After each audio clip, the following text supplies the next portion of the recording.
início a esse debate, né, para a eleição para reitor e vice-reitor da Universidade Federal de Ciências da Saúde de Porto Alegre. E eu vou apresentar o nosso mediador e depois eu vou chamar as chapas e, na sequência, a gente já começa o debate.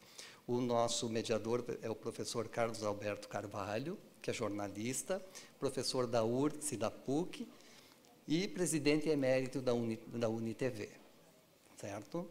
Eu gostaria de chamar os candidatos da chapa 1, professor Luiz Henrique Rosa, professor Newton Aerts, por favor, podem tomar os seus lugares.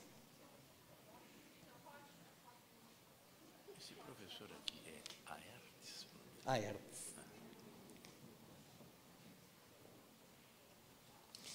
Professora Lúcia Pelan e Jennifer Saf, por favor, podem tomar os seus lugares.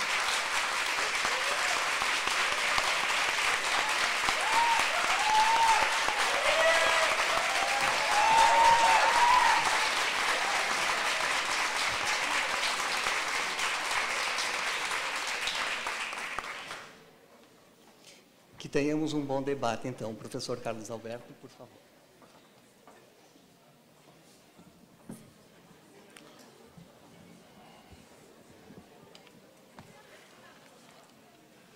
Boa noite, senhoras e senhores.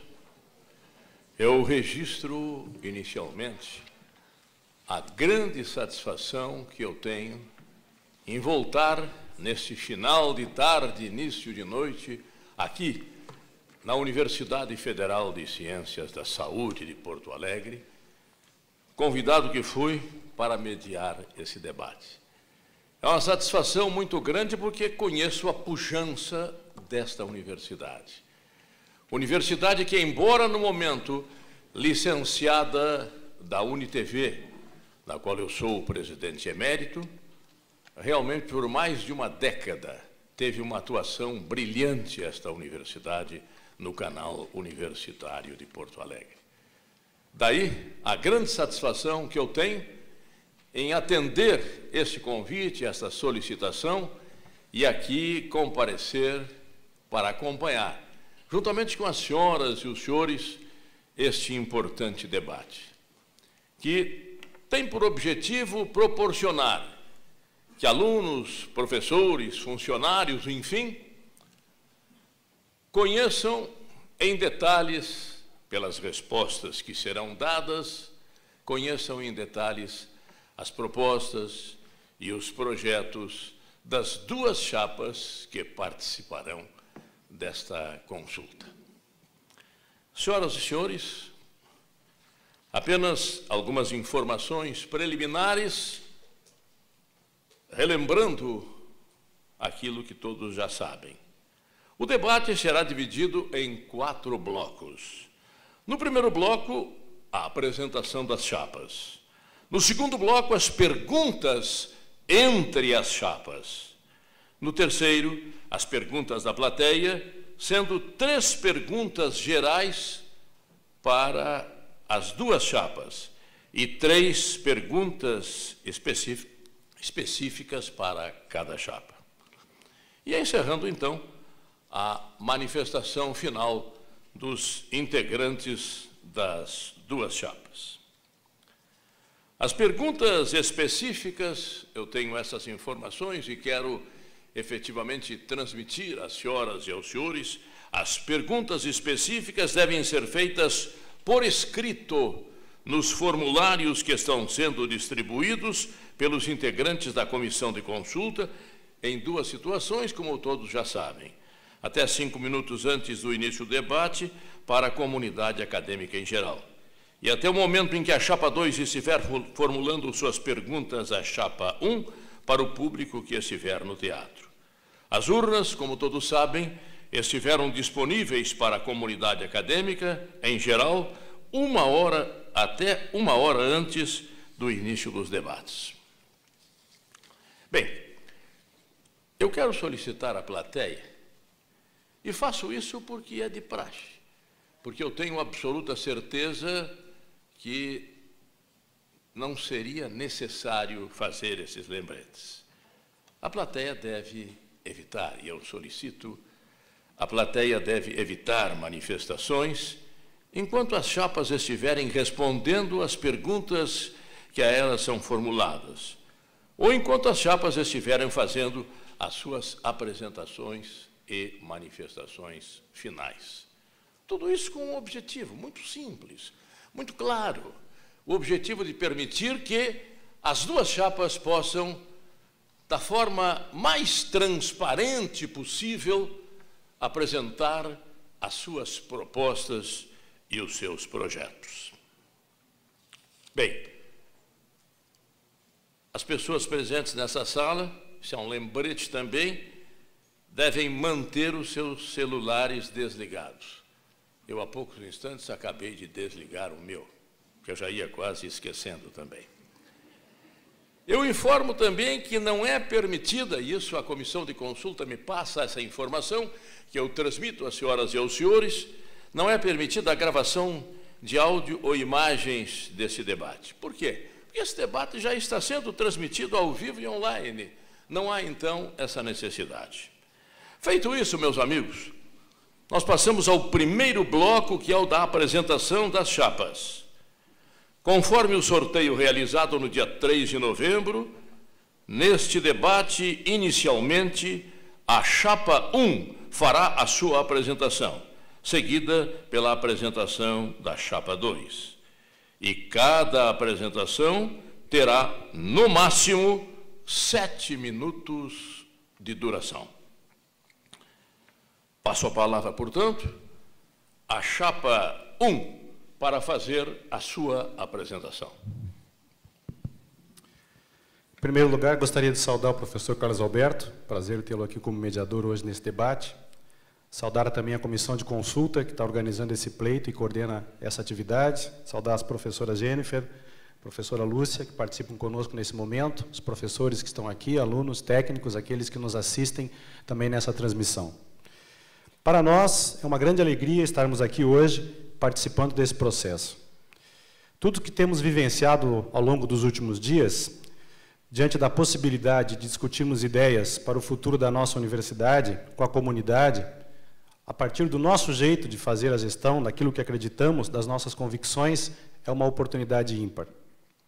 Como pessoa e como instituição, crescemos nesse processo. E por que eu e o professor Newton estamos participando desse processo? De nos candidatarmos a reitor e vice nessa universidade. Acreditamos na nossa capacidade, na nossa trajetória e no nosso vínculo com essa instituição. Pessoalmente, numa experiência de mais de 20 anos como professor universitário, 8 anos atuando na gestão pública junto a essa instituição, tendo exercido já a função de pró-reitor de extensão e assuntos comunitários e atualmente atuando na função de vice-reitor. Desde o ingresso nesta universidade, em 2008, tenho trabalhado no ensino, na pesquisa, na extensão e na gestão, procurando colaborar com o desenvolvimento dessa instituição. Somado a tudo isso, a confiança que temos recebido e o reconhecimento pelo nosso trabalho, por nossos colegas, nos motivou a nos colocarmos como candidatos nesse processo sucessório que a universidade agora vivencia. Sabemos dos desafios pessoais e institucionais nesse momento, na conjuntura que se apresenta diante das adversidades para as universidades públicas e para o servidor público.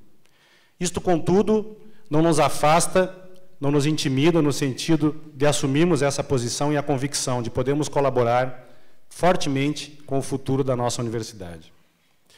Acreditando que o projeto de expansão desta instituição, que foi criado a partir do Reúne, é um projeto vitorioso. Achamos que a UFSPA hoje é uma universidade reconhecida em termos de qualidade, como instituição e pelos cursos que apresenta. Esta avaliação não se faz apenas numa convicção pessoal. Ela se constrói também diante de indicadores, de avaliações externas e da manifestação de outros entes que compõem o sistema público federal de ensino superior, quer sejam do Ministério, quer sejam das instituições. A partir disso, e sabedores também dos desafios, dos limites e das necessidades de avançarmos, dialogamos ao longo do tempo com alunos, com professores, com técnicos, administrativos, no sentido de construirmos uma proposta para a gestão 2017-2021. Neste sentido, efetivamos, a partir de anseios, de demandas, de sentimentos, uma posição e uma proposta para a universidade caracterizada em 3 eixos centrais da nossa proposta: da excelência acadêmica, da qualificação da gestão e da interação com a comunidade. Ao longo de hoje e ao longo de todo este período, queremos discutir com os senhores e com as senhoras essas ideias. Queremos que os senhores conheçam nossa história na universidade, nossa história de trabalho. Queremos que os senhores entendam e ampliem o conhecimento do que nos propomos e do que queremos fazer e desenvolver para a universidade no futuro. Acima de tudo, acreditamos no nosso estilo e no nosso modelo de governança, estabelecido com diálogo, com transparência, fortalecendo a competência técnica, a integração entre os servidores e na qualidade acadêmica, do ensino, da pesquisa, da extensão e da gestão. Neste debate, queremos apresentar à comunidade essas convicções. Eu, como candidato a reitor, o professor Newton Aertes, como candidato a vice-reitor. Bem, boa noite a todos. Eu sou médico, formado há 35 anos atrás, nessa instituição, na Fundação Faculdade Federal de Ciências Médicas. Fiz residência médica na Santa Casa, em cirurgia geral e cirurgia vascular, seguindo no mestrado, depois doutorado na Escola Paulista de Medicina e depois fazendo concurso para livre docente aqui também, na mesma instituição. Por concurso público, também assumi na Prefeitura o Hospital de Pronto-Socorro por 24 anos. E nesses últimos 4, 5 anos, assumi a direção médica do Hospital de Pronto-Socorro, onde já começa uma experiência de gestão pública na minha carreira, na minha experiência de vida. Também trabalhei no Estado durante 25, 26 anos e, nos últimos 8 anos, 9 anos, assumi a gestão, a direção de um hospital com em torno de 300 leitos, 500 funcionários e, no final, assumi um departamento de saúde, também muito grande, com 1.500 funcionários. Em 2008, efetivamente, abriu a vaga para a minha disciplina, fiz o concurso e ingressei na Universidade Federal de Ciências da Saúde, em Porto Alegre, na disciplina de cirurgia vascular e assumindo também 2 programas de residência médica. Em 2013, eu fui convidado para ser vice-coordenador da medicina. E em 2015, por eleição, ganhamos na eleição e assumi a coordenação do curso de medicina. Tudo isso só foi possível porque eu sabia que tinha uma experiência prévia de gestão e poderia ajudar os cargos que eu assumia. É sempre bom lembrar que o cargo para o qual estamos nos candidatando é exclusivo de gestão. E eu acho que podemos seguir adiante nesse auxílio ao professor Luiz na continuação. Muito obrigado. Para concluir, colegas, nós queremos apenas destacar a nossa intenção de construir um projeto juntos pela UFSC, porque aqui queremos. Bem, esta foi a apresentação, então, da chapa número 1. Candidato a reitor. Apresentação da chapa número 1, candidato a reitor Luiz Henrique Teles da Rosa e candidato a vice-reitor Newton Resch Aertes. Passamos agora a palavra à chapa número 2, candidata a reitora Lúcia Campos Pelanda e candidata a vice-reitora Jennifer Safi. Boa tarde a todos, colegas de trabalho e de aprendizado. Estamos aqui, a Jennifer Safi e eu, Lúcia Pelanda, e uma grande equipe de trabalho para apresentar a nossa candidatura à reitoria da Universidade Federal de Ciências da Saúde de Porto Alegre. Em primeiro lugar, eu gostaria de me apresentar. Eu sou médica com residência em pediatria, mestrado e doutorado em cardiologia. Tenho MBA em gestão em saúde pela Cambridge Health Alliance de Boston e Unimed Mercosul. Sou professora da UFSC desde 2004. Já contribuí com diversos cursos, como nutrição, medicina, farmácia, gestão em saúde, psicologia, enfermagem, biomedicina, residência multiprofissional, PPG de Ciências da Saúde e o mestrado profissional em Saúde da Família. Também sou professora tutora desde o início, o que me fez afinar a escuta para as questões importantes para quem chega na nossa universidade. Outro desafio que eu gosto é ministrar as disciplinas em inglês, iniciativa de internacionalização, da qual eu participo desde o início, com as disciplinas de Scientific Writing e Tools for Evidence-Based Medicine. Eu integrei diversos cargos de gestão em comissões de graduação, fui chefe do Departamento de Saúde Coletiva, fui participante do núcleo docente estruturante de vários cursos, além de ter experiência prévia em gestão. No Instituto de Cardiologia, que é um dos campos de estágio da nossa universidade, eu já orientei mais de 60 alunos da UFSPA em projetos de iniciação científica e eu também sou preceptora das residências de cardiologia e de pediatria da nossa universidade. Enfim, a minha dedicação à universidade soma atividades de ensino, pesquisa, extensão e gestão. O nosso diferencial é que todas essas áreas estão integradas na nossa atuação, costuradas por um profundo respeito pelas pessoas e pelo desenvolvimento de equipes colaborativas, exatamente o que queremos para a UFSPA como um todo. Uma universidade dinâmica é justamente aquela que consegue integrar as diversas áreas, potencializando os diferentes talentos e saberes. Por isso, propomos uma mudança qualitativa no estilo de gestão, que leve a UFSPA a um novo patamar de reconhecimento no cenário acadêmico nacional e internacional, e que, ao mesmo tempo, gere nas pessoas que aqui estudam e trabalham um senso de pertencimento, de real participação na construção de uma universidade de todas e todos. A nossa chapa parte de uma posição de respeito pelo que já foi construído até agora, mas considera que é possível avançar. Para isso, nós contamos com a nossa experiência concreta em gestão contemporânea em diversas áreas de atuação, com excelentes resultados demonstrados pela nossa história de vida. Nossa proposta tem uma visão diferenciada, com o foco na valorização das pessoas e nas boas práticas de governança corporativa.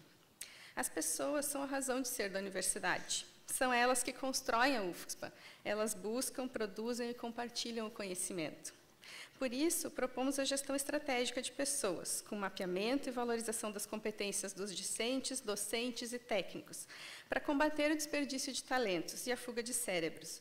Valorizaremos a autonomia dos discentes em construir a sua própria trajetória profissional. Humanizaremos as relações de trabalho e de aprendizado. Face às restrições orçamentárias já em curso, é necessário empregar formas inovadoras de gerir os recursos, com discussões amplas com a comunidade sobre os investimentos, orçamento, informatização e gestão do espaço físico. Trabalharemos para estreitar a nossa relação com a Santa Casa, bem como com os demais locais de prática, através da criação de uma comissão permanente de interlocução entre as instituições, com propostas concretas de contrapartida. Transparência é a nossa palavra de ordem. Em uma universidade, a participação nas decisões e o compartilhamento de informações é fundamental.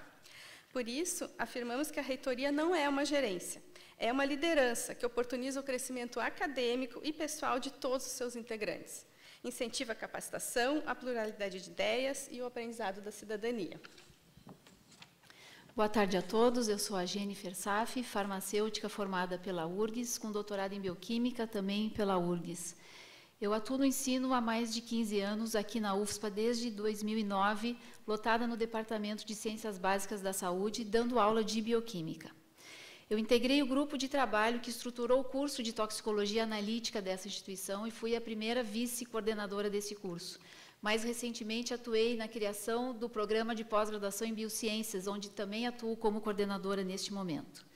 Além das atividades de ensino, desde meu ingresso na universidade, eu sempre me envolvi intensamente com diversas atividades como pesquisa, extensão, inovação e gestão.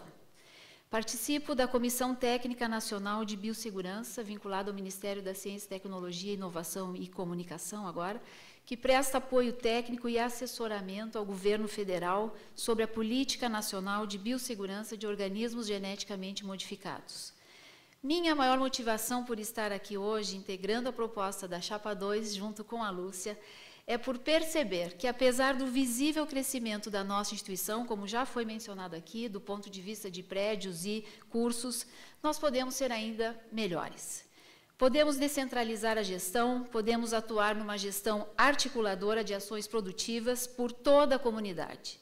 podemos deixar transparecer as decisões das diversas instâncias, respeitando a autonomia dos diferentes setores acadêmicos e administrativos. Certamente todos queremos uma universidade de excelência, queremos ser reconhecidos nacional e internacionalmente, queremos aumentar nossos indicadores, sim. Mas a questão é como e a que preço. Temos uma proposta, então, bastante concreta, que visa uma mudança fundamentalmente qualitativa da gestão, como a Lúcia já mencionou. Ela está embasada em alguns eixos discutidos com diferentes grupos da universidade, que hoje somam mais de 100 pessoas, as pessoas da UFSPA. A experiência que acumulamos por termos estudado no Brasil e fora também, em diversos locais do exterior, nos traz a convicção de que podemos alçar novos patamares eficientes, com equipes competentes e comprometidas com a visão e a missão da nossa universidade. Vamos estimular convênios com instituições de alto ranqueamento internacional, estimular e valorizar o ambiente de inovação, projetos que busquem a geração de novos produtos. Defendemos que os processos da universidade sejam amplamente dialogados nos conselhos e que as decisões sejam respeitadas. Defendemos o cumprimento do PDI, defendemos a transparência dos números e das decisões. Vamos administrar a universidade priorizando o dia a dia e o bem-estar da comunidade, sem perder de vista o futuro que queremos construir. Isso só se faz unindo caminhos com Lúcia, Jennifer e todos vocês. Obrigada.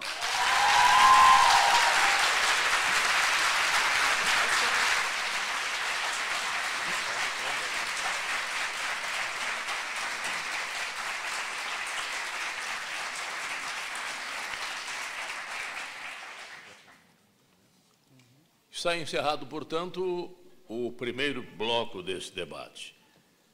A apresentação das duas chapas. A chapa 1, candidato a reitor Luiz Henrique Teles da Rosa, candidato a vice-reitor Newton Resch Aerts, e a chapa 2, candidata a reitora Lúcia Campos Pelanda e candidata a vice-reitora Jennifer Safi.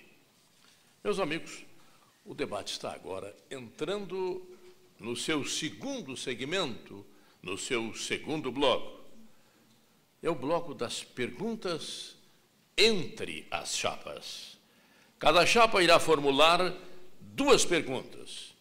E eu recordo, será dado o tempo de 2 minutos para a pergunta, 3 minutos para a resposta, 1 minuto para a réplica e 1 minuto para a tréplica. Conforme o sorteio realizado, a chapa 1 iniciará o bloco perguntando para a chapa 2. Portanto, 2 minutos para a pergunta da chapa 1 à chapa 2.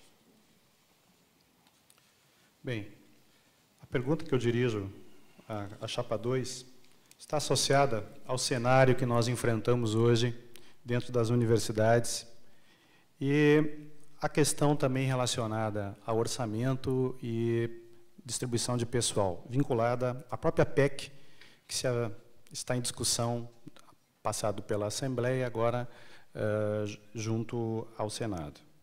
Frente a esse contingenciamento dos recursos de custeio e a liberação parcelada dos recursos financeiros, pergunto então à chapa 2, como pretende, neste cenário, priorizar os pagamentos? Como coloca os contratos continuados nesse panorama? Resposta da chapa 2, 3 minutos. Bom, professor, nós sabemos que vai haver uma restrição orçamentária nos próximos anos, por isso mesmo que nós propomos uma mudança do estilo de gestão. Quando há uma época de crise, nós precisamos realmente mudar o estilo, nós precisamos ser criativos na gestão e dar prioridade ao que é o core business da nossa universidade, que é o ensino, a pesquisa e a extensão. São as pessoas que trabalham aqui. Primeiro, a questão das soluções criativas. Uma gestão de pessoas mais eficiente, uma desburocratização, diminuindo a dificuldade de obtenção de recursos. Então, com algumas captações de projetos, nós podemos ter recursos externos com menos burocracia. E segundo, com a participação de todos na busca das soluções. Nós já estudamos o orçamento para o ano que vem, nós sabemos que vai haver um corte de capital principalmente, o corte de custeio não é tão grande, e então, nesse caso, o que é mais importante é priorizar as ações que realmente vão desenvolver ensino, pesquisa e extensão. Por exemplo, nós podemos pegar verbas que são destinadas a jardins e podemos transformar em bolsas. Esse é um dos exemplos. Eu gostaria de complementar, professor. Eu não sei se todos sabem como funciona o orçamento da universidade. Aliás, os números sobre matriz orçamentária deveriam ser do conhecimento de todos, como está na página de várias universidades. Unipampa é um grande exemplo disso, e a Unipampa é uma universidade que é tão nova quanto a UFSPA, por exemplo. Eu, inclusive, convido os senhores a entrarem na página dessas universidades e vejam a transparência dos números. Sobre orçamento é algo muito sério dessa universidade, realmente, tem que ser utilizado com muita responsabilidade. Nesse sentido, também é importante destacar que a aprovação do orçamento ela deveria ser feita pelo Conselho Universitário, que nossa instituição também não acontece. Para o orçamento de 2017, eu até gostaria que o senhor comentasse, professor Luiz, já deveria ter, a instituição já enviou a previsão para o Ministério de como vai gastar os recursos em 2017. Esses números nós ainda não temos. Então, claro que será possível rever em função do que vai acontecer, e realmente, como o professor Luiz Henrique já disse, o cenário não é nem um pouco promissor. E, nesse sentido, nós vamos ter que priorizar, professor, em termos de custeio e investimento, o que, de fato, nossa comunidade mais precisa. Obrigada. O orçamento também gostaria de lembrar que deveria ter passado pelo Consum, isso está no Estatuto e no Regimento da Universidade, e isso acontece em outras universidades. O orçamento é discutido inicialmente na comunidade para decidir quais são as prioridades, e depois é que ele vai ser enviado. Esgotado. Eu gostaria rapidamente de colocar algumas questões. Primeiro, todas as informações da universidade... O professor Luiz Henrique, chapa 1, fazendo a réplica em 1 minuto. Obrigado.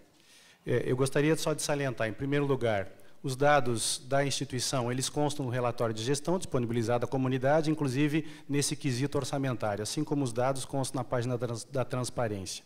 Nosso orçamento girou em torno de 150 milhões no ano passado, uma pequena queda para o próximo ano, metade disso é pagamento de pessoal. Do que sobra, temos em torno de 54 milhões relacionados a pagamento de serviços e 23 milhões para investimento.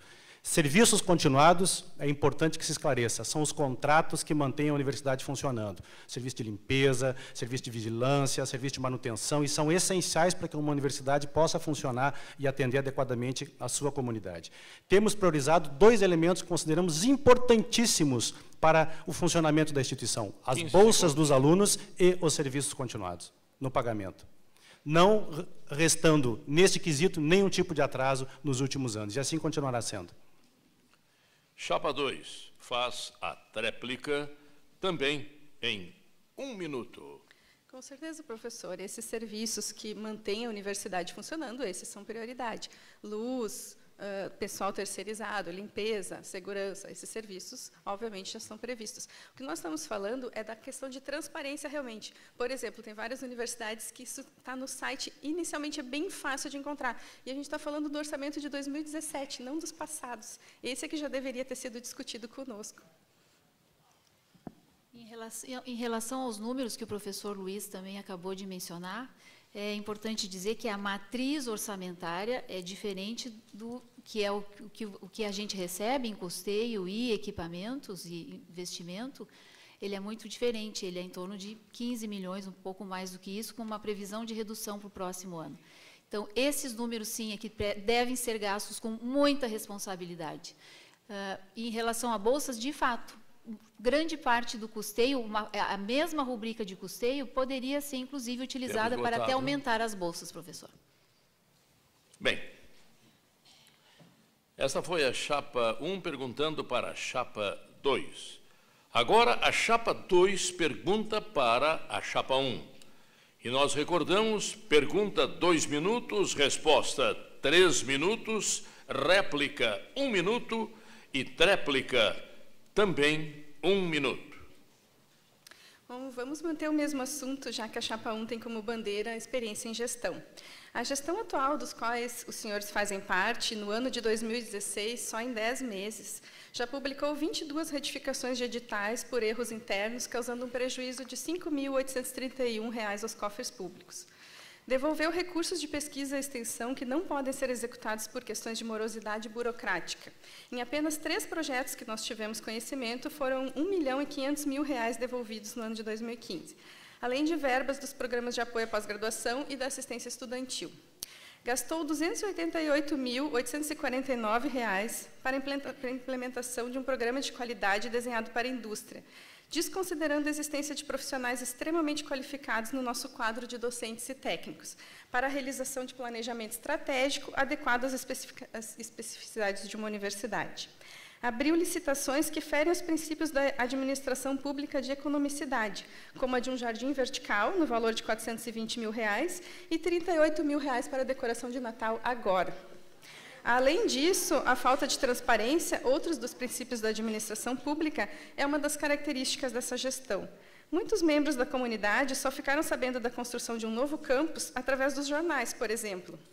Em tempos de restrição orçamentária, vocês consideram que a experiência com esse tipo de gestão é realmente o que a UFSPA necessita? Resposta da chapa número 1 em 3 minutos. Convém salientar algumas questões e desmistificar algumas palavras que parecem que conduzem verdades, mas que são incompletas. Em primeiro lugar, no ano de 2015, a universidade executou mais de 2 milhões e meio, só na aquisição de equipamentos vinculados à pesquisa. Executou mais de 460 mil só no gasto de químicos e reagentes. Para esse ano, a previsão nesses gastos estão, em relação a equipamentos, mais de 4 milhões, e em relação a químicos e reagentes, mais de 1 milhão, sendo previsto. Agora, sendo no período do ano em que essa licitação ocorre. O orçamento de uma universidade, convém lembrar que ele tem 3 momentos e 3 fases importantes, que é a fase que ele é elaborado, orçamentária, a liberação de empenho que o governo coloca e, de fato, financeiro, que permite a execução dessas ações.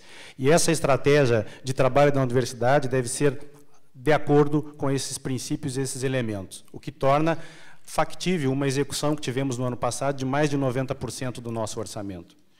Além disto, o Programa Gaúcho de Qualidade, que foi colocado, referido como uma assessoria na questão da qualidade dos processos de trabalho na universidade, convém salientar que é um programa parceiro do GES Pública e também utilizado em outros órgãos públicos. Não há nenhum tipo de preconceito ou desvalor numa prática que se constrói pensando na gestão e na qualificação da gestão. Mais de 100 servidores têm trabalhado nos últimos anos em processos dessa natureza, refletindo a possibilidade de repensar suas práticas e reorganizar os processos de gestão que a universidade tem desenvolvido ao longo dos anos. E essa prática tem sido muito bem acolhida. Além disso, torna a frisar novamente que as informações da universidade, elas são públicas, são disponibilizadas a todos, e que dentro dos conselhos ocorrem as discussões que se submetem aos temas que foram levantados. Muitas vezes, essas discussões, elas encaminham para uma determinada solução que talvez não seja do interesse de um ou de outro, mas todos os representantes que lá participam no Conselho têm autonomia e liberdade de fala e de manifestação diante do seu interesse na construção das decisões que estão lá encaminhadas. Nós queremos também, como gestão no futuro, conduzirmos as discussões de metas de avaliação do planejamento, discussões anuais de metas do planejamento da universidade. Queremos que a comunidade se encontre anualmente e discuta o tamanho do alcance de suas metas, face aos indicadores e, a partir dessa discussão, o gestor acompanhe e desenvolva o planejamento que é definido e discutido com toda a comunidade. Essa é a nossa proposta de gestão. Queremos ampliar essa participação na discussão das metas ao longo dos anos e na determinação dos indicadores que irão colaborar com o acompanhamento do trabalho da universidade. A chapa 2 faz a réplica em 1 minuto. Experiência em gestão significa eficiência e transparência. Experiência não é simplesmente participar de cargos administrativos por 8 anos. É uma questão de eficiência, de ter resultado. A nossa gestão não é impositiva, é compartilhada. O atual modelo de gestão da universidade que o senhor defende é engessado, burocratizado, com vários passos que podem ser eliminados. Esse programa de qualidade tinha quadros extremamente qualificados aqui mesmo. Foi abandonado pelo Hospital de Clínicas em 1998 e por todas as grandes empresas há mais de 5 anos. Nós temos recursos para fazer um programa de qualidade que seja significativo para a nossa comunidade. Por que gastar R$288 mil para fazer um programa que considera o aluno como um cliente e que é dirigido para a indústria e não para uma universidade? Nós precisamos pensar em universidade, não em empresa. É isso. Muito obrigada.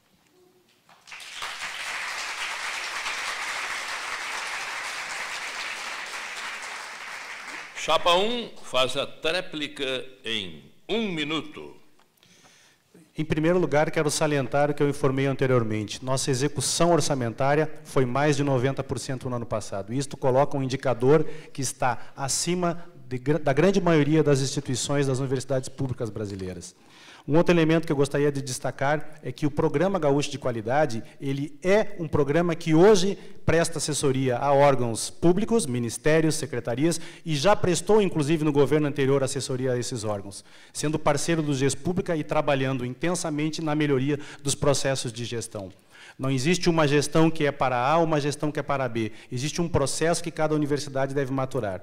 Nós queremos, ao longo do tempo, desenvolver, com o mestrado em gestão que queremos construir, com a experiência da mobilidade do servidor, conhecendo outras realidades e trazendo para a nossa universidade uma qualificação desse processo.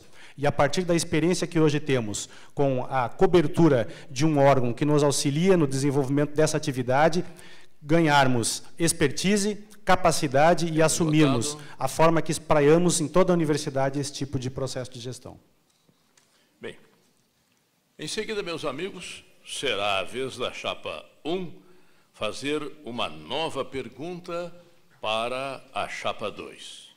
As regras continuam as mesmas. Será dado o tempo de 2 minutos para a pergunta, 3 minutos para a resposta, 1 minuto para a réplica e 1 minuto para a tréplica. Chapa 1, perguntando para a chapa 2. 2 minutos.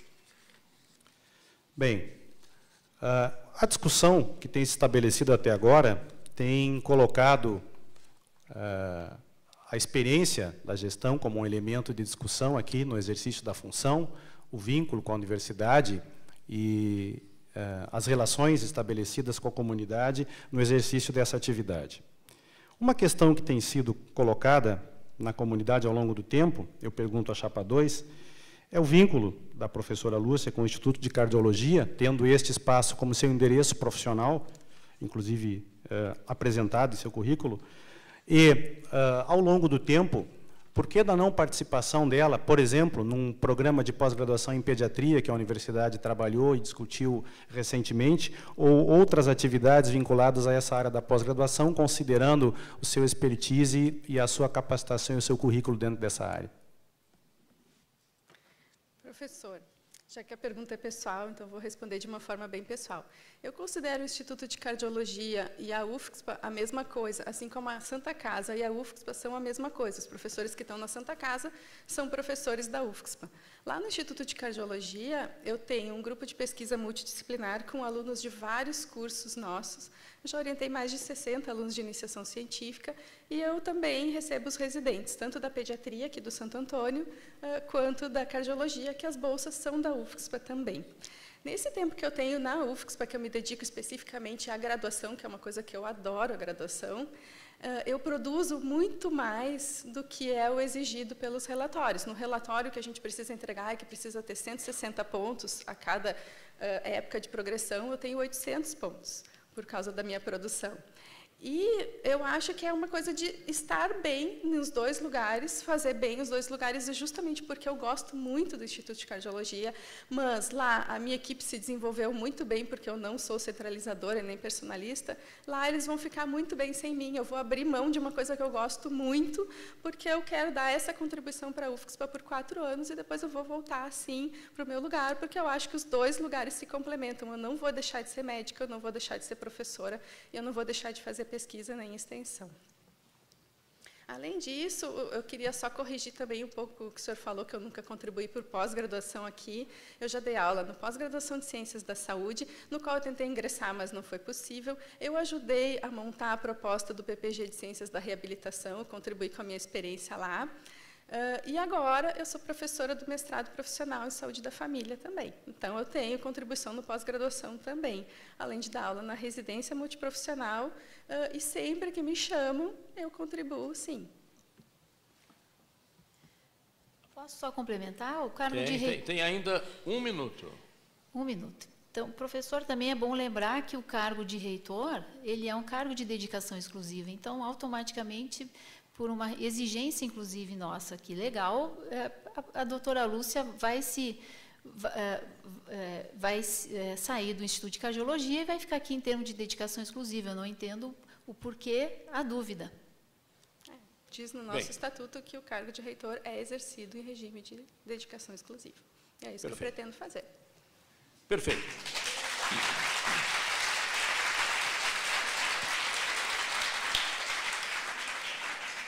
Chapa 1, fazendo a réplica em 1 minuto.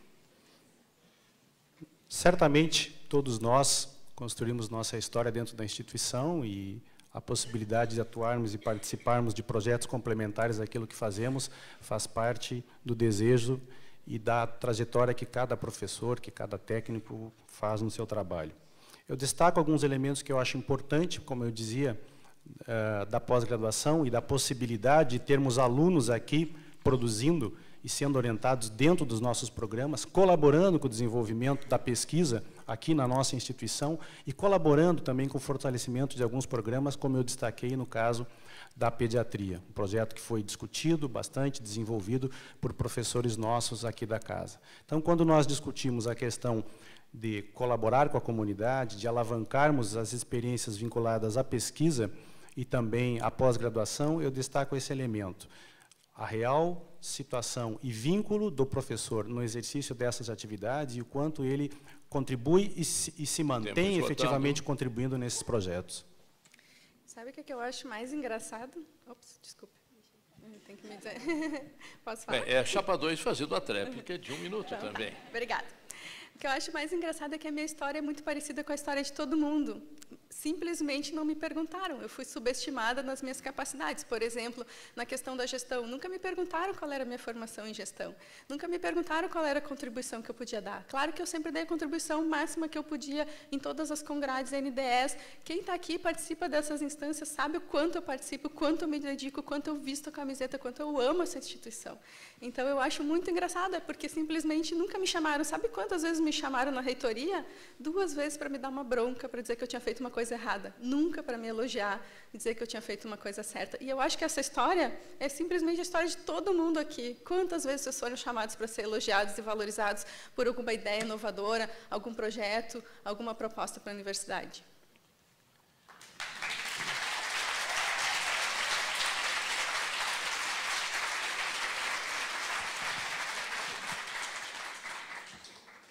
Agora a chapa 2 perguntará à chapa 1. Chapa 2 pergunta para a chapa 1, 2 minutos, resposta 3 minutos.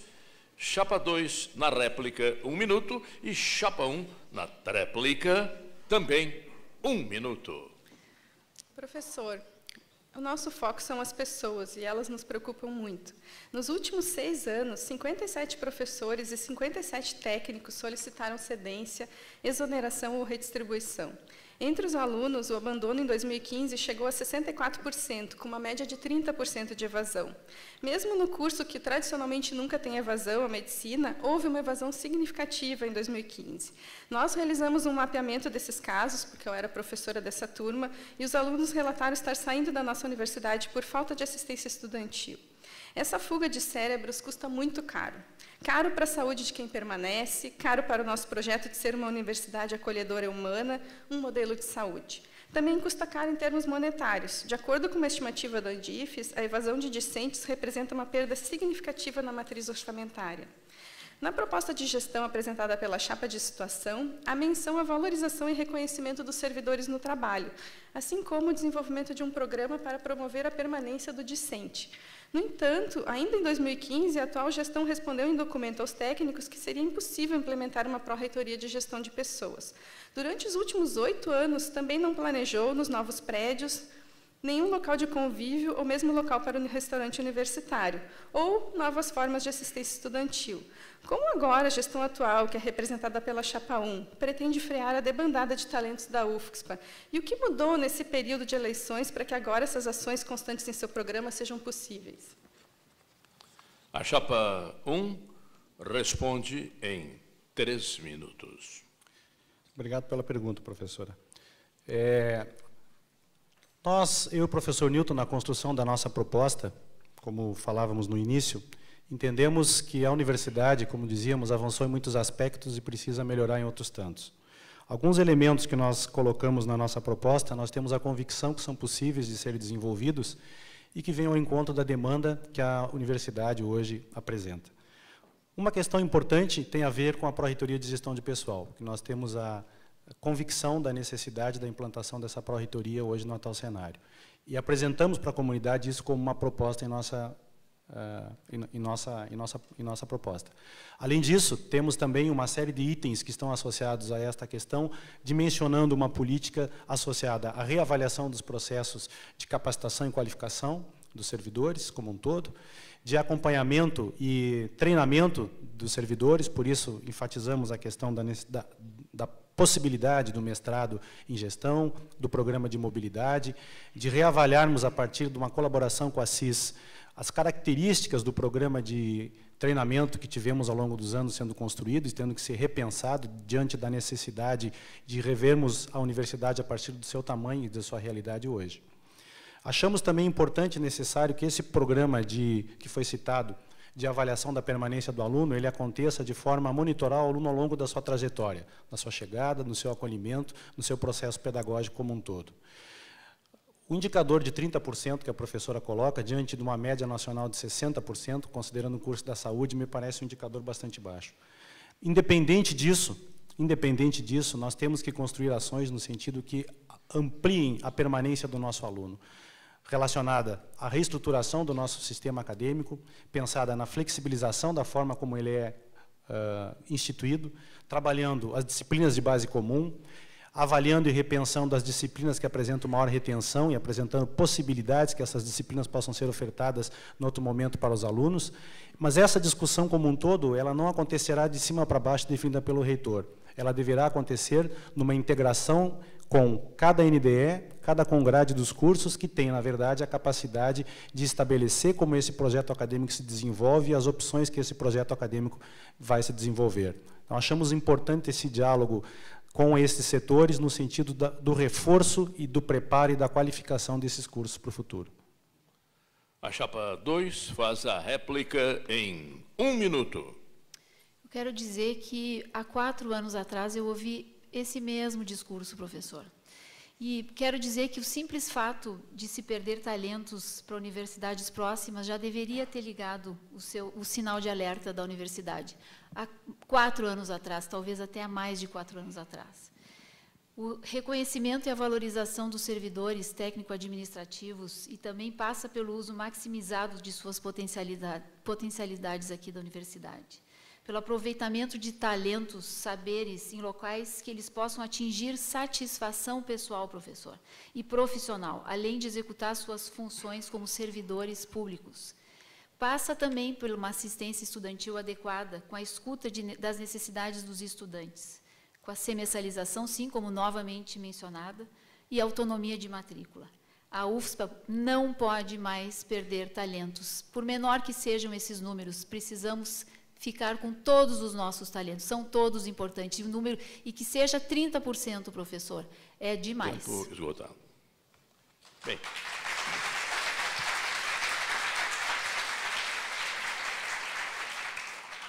Agora a Chapa 1 faz a tréplica também em 1 minuto. Nós acreditamos, dentro da nossa proposta, que a questão da excelência acadêmica é central na reorganização dos cursos na universidade. Por isso queremos restabelecer uma lógica de avaliação de como esses cursos hoje se apresentam. Temos discutido ao longo do tempo que os cursos de graduação na nossa instituição apresentam uma carga horária muito alta, muito elevada. Isso implica e isso limita a possibilidade do aluno participar de projetos que complementam a sua formação, quer seja na extensão, quer seja na pesquisa. Isso está associado à adesão e também à permanência do aluno na universidade. Esse é um aspecto que deve ser discutido dentro da instituição como um todo, em cada curso, em cada ambiente de formação. Hoje a universidade conta com mais de 340 professores, mais de 220 técnicos. E este desenvolvimento e ampliação da força de trabalho se deu em função da expansão da universidade, porque essa universidade apresenta aqui a possibilidade do desenvolvimento pessoal de projetos da comunidade como um todo, sejam eles de professores ou de técnicos. E nós queremos colaborar no desenvolvimento desses projetos.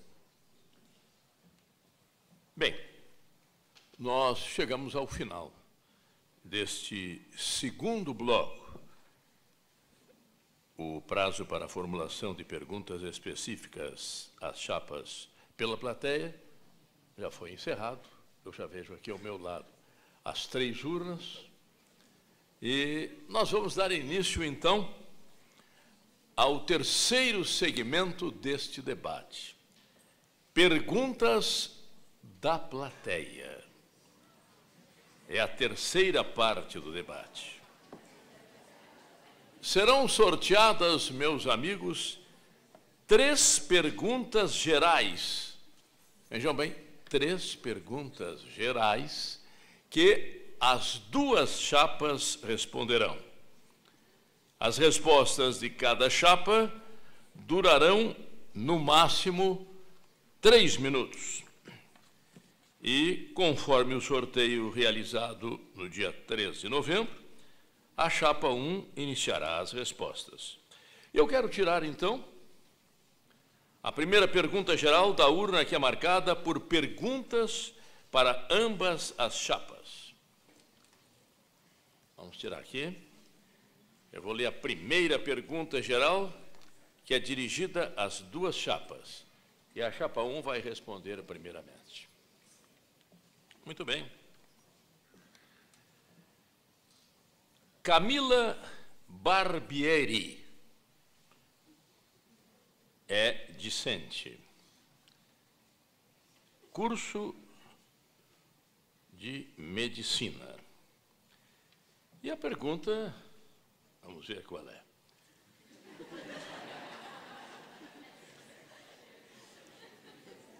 Se você tivesse, prestem atenção às perguntas para depois acompanhar também as respostas. Se você tivesse 38 mil reais, em que você gastaria na universidade? Atenção, atenção. A pergunta não está terminada. Se você tivesse 38 mil reais, em que você gastaria na universidade? Decoração de Natal, como é o caso? Qual é a sua prioridade de investimento nesse mandato, caso seja eleitor? Esta, que eu agora li, é a pergunta de Camila Barbieri.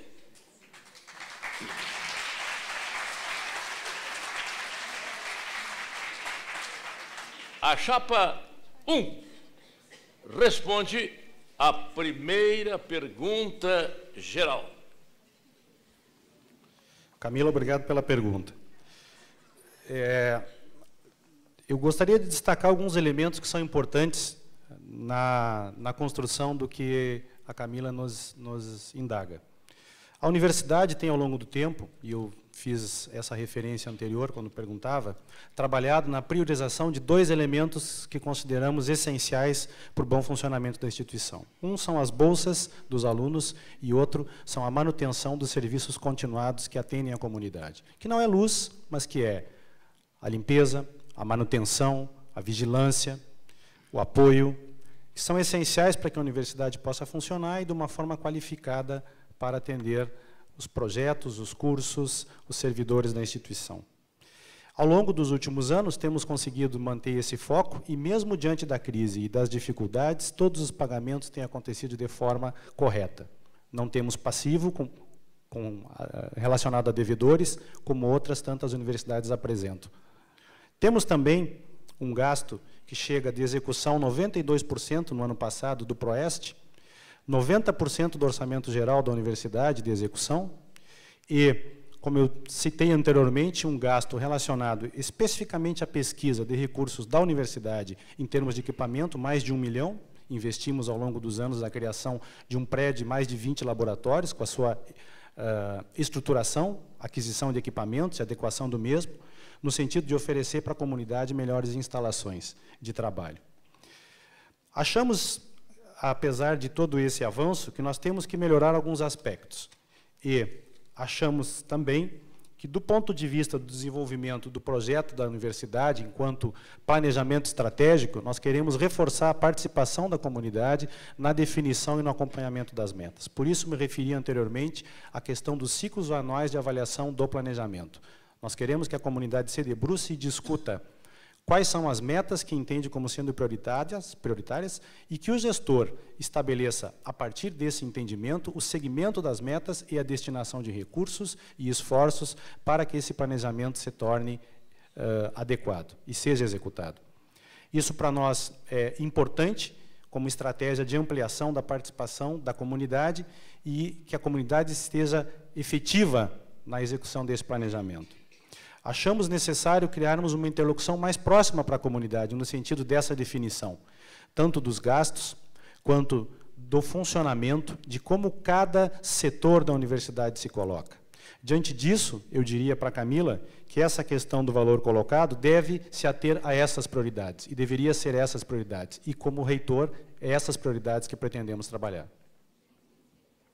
Bem, de acordo com as regras estabelecidas, eu vou recordar, lendo outra vez, a pergunta da Camila Barbieri.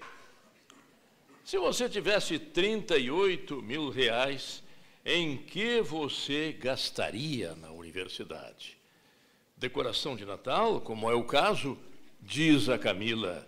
Qual é a sua prioridade de investimento nesse mandato, caso seja eleito?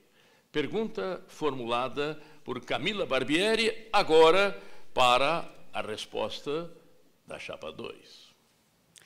Camila, existe um princípio da administração pública que se chama economicidade. A gente não deve gastar mais do que a gente necessita, e isso é até uma questão moral e ética. Então, eu não gastaria em decoração de Natal. Eu e a Jennifer tivemos várias ideias que a gente poderia usar com 38 mil. Daria para 10 bolsas, por exemplo, por um ano. Por um ano. Ou refeições, umas 4 mil refeições. Dava para comprar sofás e puffs para esse salão aqui, para a gente ter um lugar de convívio. Micro-ondas para o DCE. Podia fazer umas copas para a gente ter um lugar para comer por enquanto a gente não tem RU. E eu enfeitaria o Natal com muitas pessoas felizes e bem alimentadas. E eu sei que a Jennifer teve umas outras ideias também. Como é recurso de custeio, nossa, Camila, dá para fazer muita coisa. Como o professor comentou, foram comprados alguns reagentes, mas a gente poderia comprar muito reagente para a pesquisa. A gente poderia comprar muito reagente que está faltando para os TCCs. A gente poderia, inclusive, nesse ano que foi tão difícil pelos processos que enviamos para a Pró-Reitoria, de participação em congressos, não conseguimos apoio para participação em congressos. Camila, seria possível a instituição priorizar a participação em eventos tanto de pesquisadores quanto de alunos. Então, Camila, bolsas de inovação, bolsa pode sair desse recurso, sim. Outras universidades, inclusive, nós recentemente conversamos com pessoas de planejamento de outras universidades, e é absolutamente possível, dentro da rubrica de custeio, fazer várias mexidas e fazer várias adaptações em função da demanda da comunidade. E é isso que nós precisamos centrar, é isso que nós precisamos priorizar: ensino, pesquisa e extensão nessa universidade. E com 38 mil reais, dá sim para melhorar muita coisa.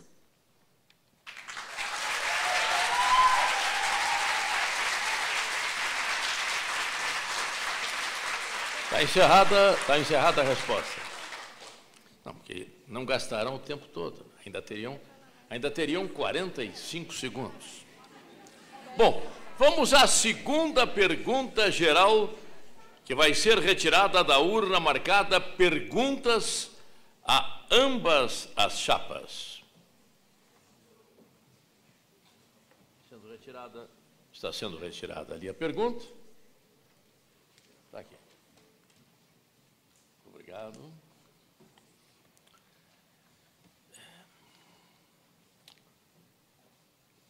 É também aluna, Alana, do curso de enfermagem.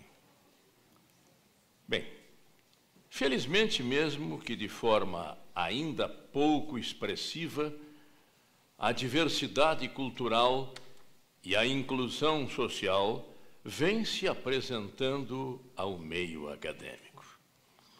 E eu gostaria de saber de que maneira suas propostas englobam e acolhem essa temática.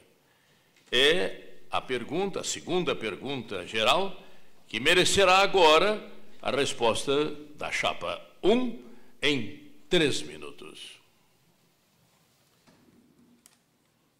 Bem, para nós, um elemento que nós achamos importante é a questão da cultura como um elemento, uma situação relacionada à formação do aluno.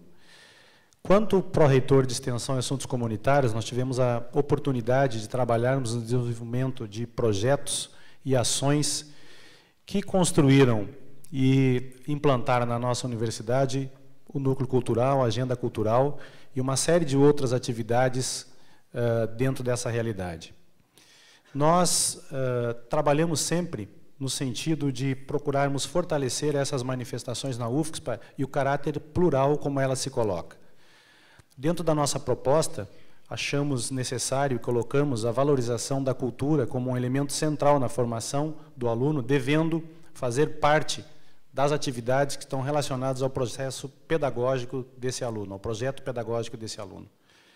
Acreditamos também que nós temos condição de desenvolver e apoiarmos um projeto que se realiza já na nossa instituição há um certo tempo, que é o Prata da Casa, que permite que alunos da nossa universidade desempenhem e desenvolvam atividades culturais de extremo valor e relevância. Além disso, nós achamos que tanto no espaço da literatura, no espaço da música, existem condições de alavancarmos atividades aqui na instituição. Quando falamos de diversidade, também nos remetemos à possibilidade que diferentes grupos participem da instituição e se constituam, ou como ligas, ou como grupos de trabalho, ou como coletivos, como temos já visto dentro da nossa universidade. Uma instituição que se caracteriza como universidade, que quer ser universidade, deve favorecer o desenvolvimento desses grupos, apoiá-los, procurar ampliar sua participação e o debate dentro das temáticas que eles envolvem. Uma universidade tem como caráter e como dimensão central do seu processo essas questões. Dessa forma, nós queremos, no nosso processo de gestão, colaborarmos para o desenvolvimento e ampliação dessas atividades na universidade, porque acreditamos na importância delas na formação do nosso aluno. Lembrando ainda de todo um trabalho que desenvolvemos ao longo dos anos, nos últimos anos, com a criação do Núcleo de Humanidades, com a implantação do Departamento de Humanidades e todos os profissionais que lá participam, que lá estão, envolvendo temáticas da área das ciências sociais e humanas. Para nós, isto tudo está associado a essa temática e deve ser fortalecido nessa temática. Muito bem. Vamos repetir a pergunta para a resposta da chapa 2. É a pergunta de Alana, aluna do curso de enfermagem. Diz a Alana, felizmente, mesmo que de forma ainda pouco expressiva, a diversidade cultural e a inclusão social vêm se apresentando ao meio acadêmico. Eu gostaria de saber, diz a Alana, de que maneira as suas propostas englobam e acolhem essa temática. 3 minutos para a resposta da chapa 2. Obrigada, Alana, pela pergunta. Nós temos como prioridade essa questão da diversidade cultural. Eu não sei se tu sabes que a gestão atual, inclusive, havia um núcleo de estudos da população negra que teve que ser cancelado e 500 mil reais de recurso tiveram que ser devolvidos, apesar de todo o esforço das professoras em montar esse centro. A gente acredita na cultura popular, a gente acredita nas ações de reafirmação de identidade, a gente acredita na escuta das necessidades e das preferências da comunidade em relação à cultura e à arte. A gente não acredita em cobrar das ligas para elas fazerem um trabalho voluntário e depois não receberem nada em troca. A gente acredita em apoiar o Prata da Casa, cuidado com o que acontece lá.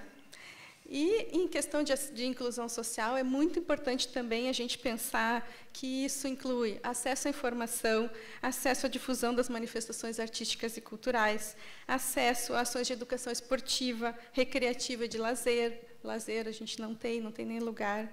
Orientação profissional sobre o mercado de trabalho, prevenção e fatores de risco, meio ambiente, política, ética, cidadania.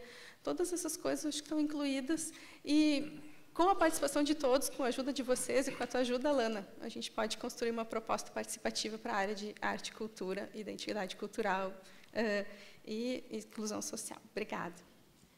E só aproveitando, já que o professor Luiz Henrique comentou as questões de agenda cultural, de fato, a literatura, inclusive, já foi bem mais estimulada nessa instituição. Agora, alguns projetos, inclusive, tiveram que ser cancelados por falta de apoio. Música, quem não gostaria de ter muito mais música aqui? A nossa, inclusive, candidata participa do coral, que é belíssimo. O núcleo cultural, então, aqui da universidade é algo que nós temos que cuidar com muita atenção e com participação de todos vocês, de alunos, de técnico-administrativos e de docentes. E mais, as agendas elas precisam ser divulgadas amplamente, o que muitas vezes não acontece. A gente fica sabendo de ações em cima da hora, pela página da universidade, que inclusive tem um sistema de informação, de notícia, que ainda pode ser muito melhorada e muito trabalhada em função das nossas necessidades.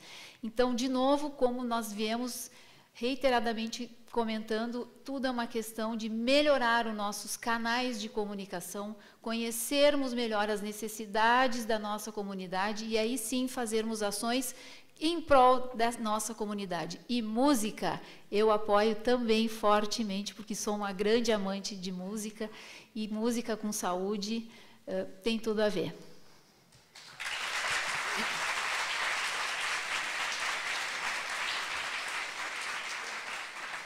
Bem, nós vamos agora retirar a terceira e última pergunta geral da urna marcada perguntas a ambas as chapas. Essa terceira pergunta, a exemplo das anteriores, será respondida pelas duas chapas. Dulcival, discente também. Se não me falha a memória, 3 alunas, não é? Foram sorteadas, não é? 3 alunas. Tudo bem. Ou o Dulcival é aluno, eu não sei. Hein? Hein? Dulcival, tu me desculpa, Dulcival. Não, e me desculpe, eu peço por quê? Porque existem certos nomes, né, em que a gente não sabe realmente a quem se refere. Mas, de qualquer maneira, eu quero, Dulcival, exaltar a tua participação contribuindo para esse debate.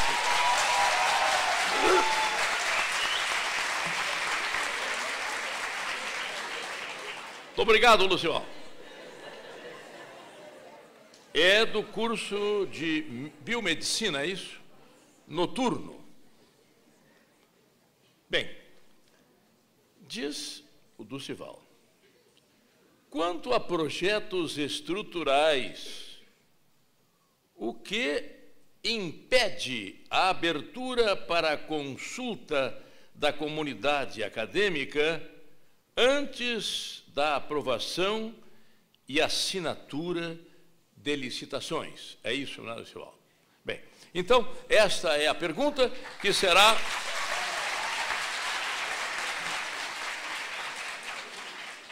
Esta é a pergunta, a terceira e última pergunta geral, que eu formulei agora em nome do Vival, não é? E que vai ser respondida pela chapa número 1. 3 minutos. Muito bem. Agradecendo a pergunta. Um elemento importante que se deve considerar no contexto da universidade, na gestão dos processos, é como esses processos ocorrem no decorrer da universidade. E aí eu acho que nós podemos destacar 2 questões. A primeira questão é a necessidade de ampliarmos essa escuta, que eu acho que a tua pergunta traz essa indagação, não é? Acho que isso é algo que a universidade pode construir e melhorar esse processo, não tenho dúvidas, né? Um segundo elemento que nós devemos considerar é o que é um processo licitatório e como é o seu trâmite dentro da instituição, as fases que ele envolvem e todas as situações que, porventura, estão vinculadas a esse processo ser ou não, de fato, findo num resultado positivo. Quando a universidade tem um determinado recurso disponível para o exercício de uma compra ou de uma aquisição, dependendo, a área técnica avalia a modalidade de licitação que pode se colocar diante do bem que está sendo objeto de aquisição ou de compra do serviço, existem regras que estabelecem a forma como esse processo irá acontecer. Essas regras estabelecem prazos e andamentos e avaliações, respeitada a legislação. Tudo isso são situações que a universidade deve considerar para que, ao final do ano, e por que eu me refiro ao final do ano, porque, via de regra, essas situações ocorrem no último trimestre, que é quando o Estado normalmente libera limites de empenho para a universidade em maior volume, para poder fazer a aquisição e os processos todos relacionados às licitações. Então, existe, primeiro, uma questão que é administrativa, de processo, de andamento, de quando isso ocorre, da legislação relacionada a esses processos, que deve ser considerada. É um elemento importante, porque isso vai impactar na velocidade com que esses processos ocorrem e também muito no sucesso com que esses processos ocorrem. Independente disso, nós podemos sim desenvolver canais, e queremos desenvolver canais, como falávamos anteriormente, nessa questão de ampliar a participação da comunidade no acompanhamento e definição das metas. Achamos que essa é uma estratégia importante relacionada e vai ao encontro do que tu apresentavas na tua questão, que é a possibilidade da comunidade opinar, falar e colocar o seu sentimento em relação ao andamento da execução que existe para aquele ano, para aquela atividade que está posta dentro de um determinado processo na modalidade licitatória que for. Então, eu queria só destacar 2 elementos. Existe essa possibilidade, nós queremos fazê-lo através desse processo anual dos ciclos de avaliação, que achamos importante, e, por outro lado, também é muito importante que o setor técnico tenha a possibilidade, respeitada a legislação e todos os trâmites, ter a capacidade do desenvolvimento desse processo para que ele não seja frustro ao final. Bem, eu repito a pergunta do Dulcival, Biomedicina Noturno. Quanto a projetos estruturais, o que impede a abertura para consulta da comunidade acadêmica antes da aprovação e assinatura de licitações? A resposta agora será da chapa 2, em 3 minutos também. Cefal, eu poderia responder em 5 segundos, nada impede. Mas posso, então, aproveitar o tempo que eu tenho para dizer como. Eu acho que nós podemos fazer um cronograma de reuniões com toda a comunidade. Nós podemos consultar os diversos setores da universidade com vistas a implementar essas demandas, a consultar a comunidade antes que aconteçam essas licitações. A gente pode ter um canal permanente de consulta. Os diálogos com Lúcia e Jennifer vão continuar, porque a gente acredita que um momento informal, em que qualquer um pode aparecer e vir com as suas ideias, é muito importante também, além dos momentos formais de consulta com os representantes. Quanto ao consumo, que precisa saber dessas coisas antes, a gente propõe que os documentos sejam enviados com antecedência para o consumo, para que os conselheiros possam examinar. Aliás, eu não sei se vocês sabem, mas a reitoria é que tem que ser submetida ao consumo. O consumo é o órgão máximo dessa universidade, e não a reitoria. Então, existem várias formas disso acontecer. E se o professor Luiz Henrique citou que ele vai fazer reuniões com a comunidade, fazer consulta à comunidade. Mas, se vocês puderem observar na plataforma dele, de 4 anos atrás, também havia essa mesma proposta de reuniões regulares com a comunidade. Eu não sei se aconteceu isso com vocês, mas eu acho que uma frequência de 4 em 4 anos não é suficiente para consultar a comunidade. Bom, em primeiro lugar, eu quero dizer que é uma satisfação ver o Ducival aqui. O Ducival, ele foi meu aluno de iniciação científica no laboratório de genética toxicológica. Ele resolveu tomar outros rumos e que bom vê-lo com esse amadurecimento, Ducival. Esse é o nosso papel e acho que nós plantamos uma sementinha em ti que fico muito orgulhosa. E como a professora Lúcia falou, várias dessas questões truncadas que acontece nessa universidade, licitações, inclusive, ou que não são atendidas, ou que são canceladas, isso, de novo, é custo aos cofres públicos, é desperdício já do pouco dinheiro que temos e que precisamos e que temos a responsabilidade de administrar, com muito cuidado e zelo por vocês. Então, não há como fazer centralizar, de uma forma centralizada, na mão de uma única pessoa ou de um grupo muito pequeno de pessoas. Isso realmente causa... A chance de errar é sempre muito maior do que quando vários olhares estão sobre a mesma coisa. E não há problema nenhum em se mostrar os dados, em se discutir amplamente. É assim que a gente cresce, e, afinal, para que serve uma universidade? Nós estamos aqui para isso. Então, é muito importante que tanto vocês, quanto alunos, quanto os professores e técnicos, sejam, sim, coparticipantes de uma gestão. E é isso que a Chapa 2 gostaria para os próximos 4 anos.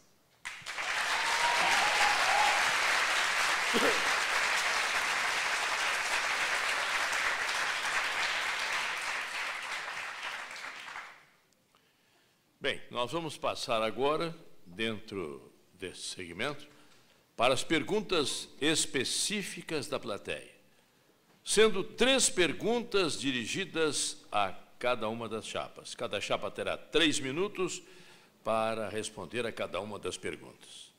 E nós vamos iniciar pela chapa 1, conforme o sorteio já realizado. Mas antes, vamos retirar a pergunta.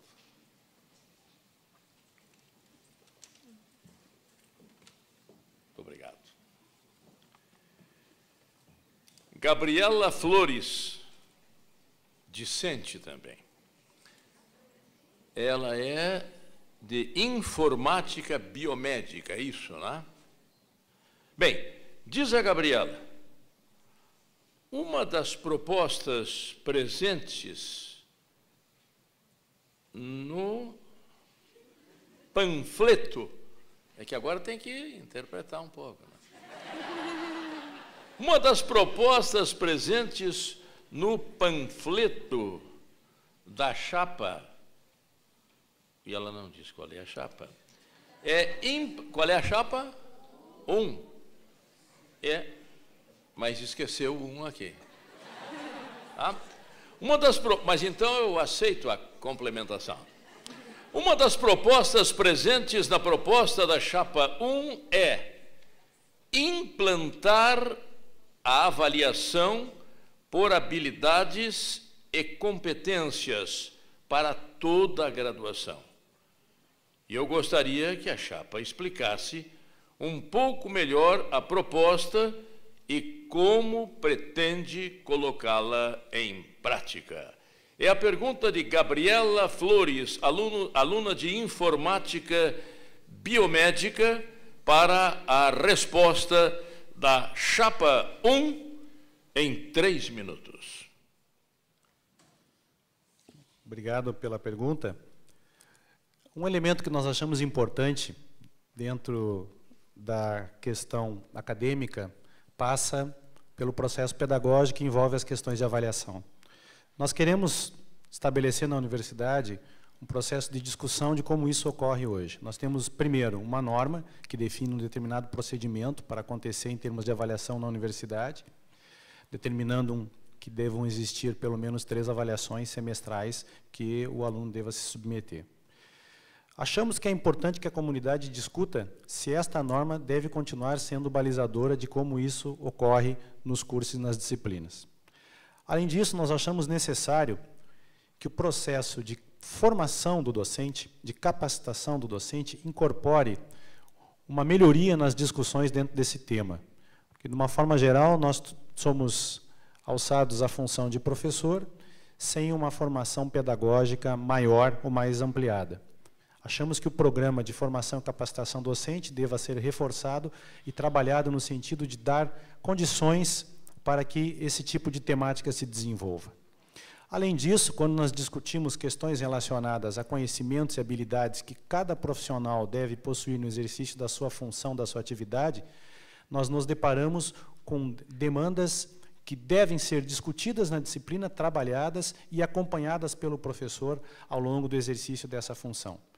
Essa proposta iniciou na universidade apenas num curso, tem sido discutida e nós achamos importante que ela se amplie para toda a universidade, sendo, obviamente, discutida com cada NDE, com cada curso, da sua efetivação, da sua implantação.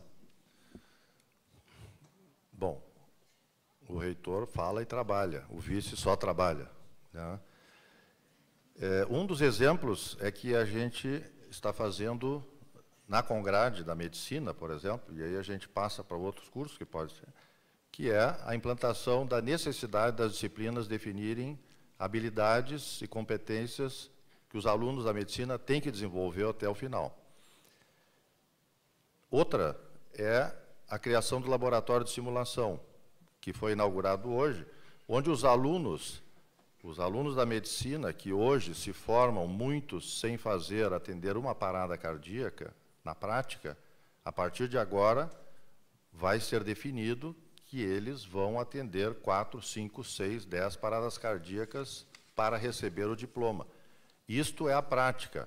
Nós já convidamos a própria informática biomédica que teve lá, olhando os simuladores que tem lá, e eles estão pensando se é possível desenvolver softwares para os simuladores. Então, isso é o treinamento efetivo de habilidades e competências que vem no futuro aí. Muito bem. Vamos, então, fazer o sorteio da primeira pergunta específica, da caixa Perguntas Específicas, para a chapa 2 agora.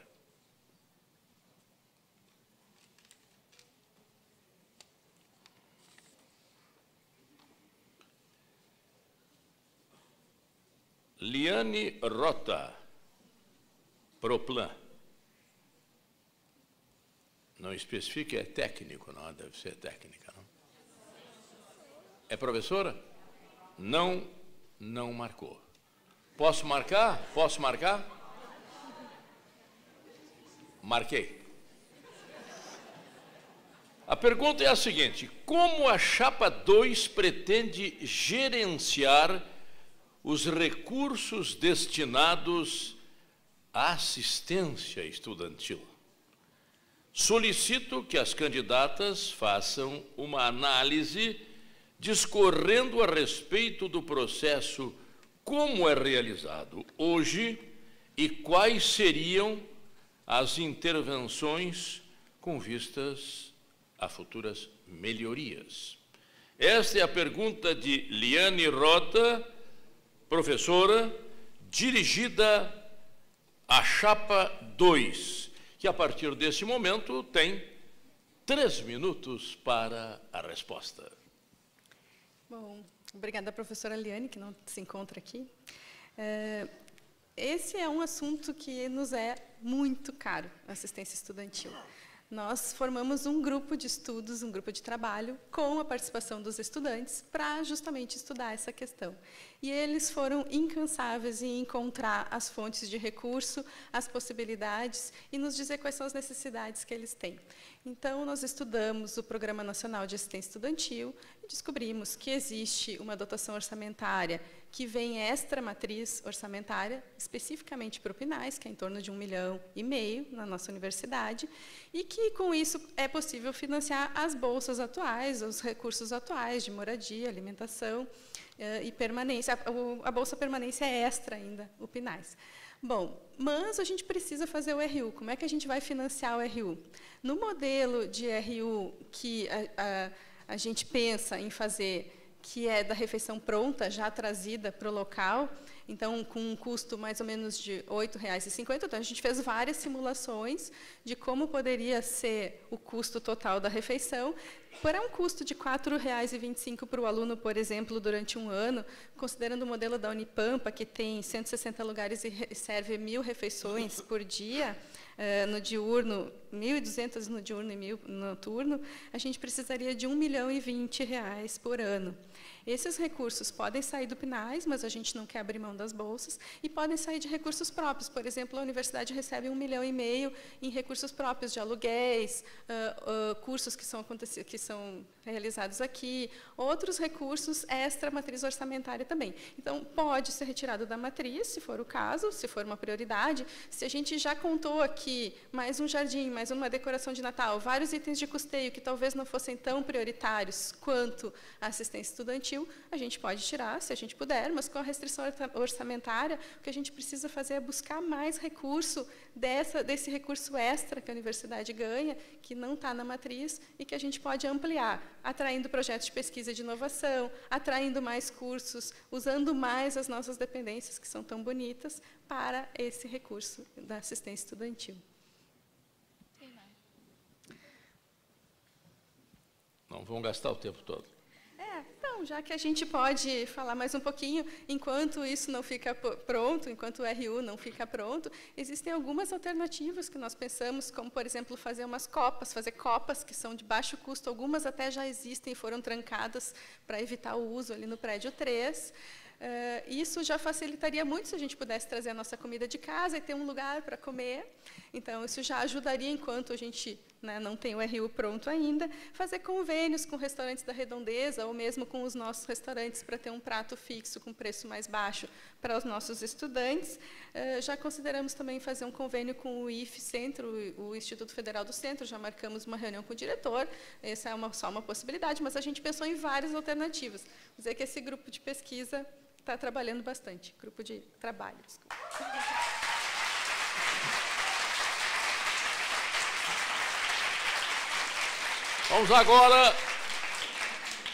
Vamos agora retirar a segunda pergunta específica para a chapa 1.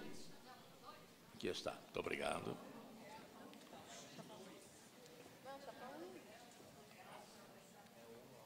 Então, a segunda pergunta específica para a chapa 1. As perguntas e respostas são alternadas para as chapas, para dar mais dinâmica ao debate, né? Porque senão, vejam bem, se fosse 3 perguntas para a chapa 1, 3 perguntas para a chapa 2, vamos alternar que fica melhor, não é? Bem, Éder Silveira,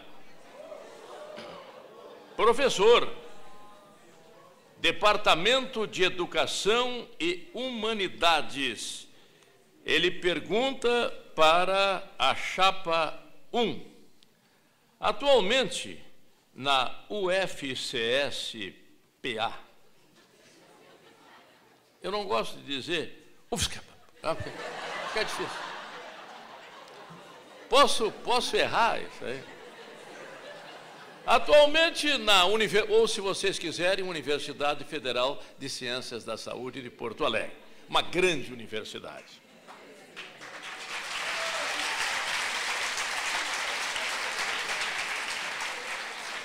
Bem, feita essa pequena digressão, vamos à pergunta do Éder Silveira.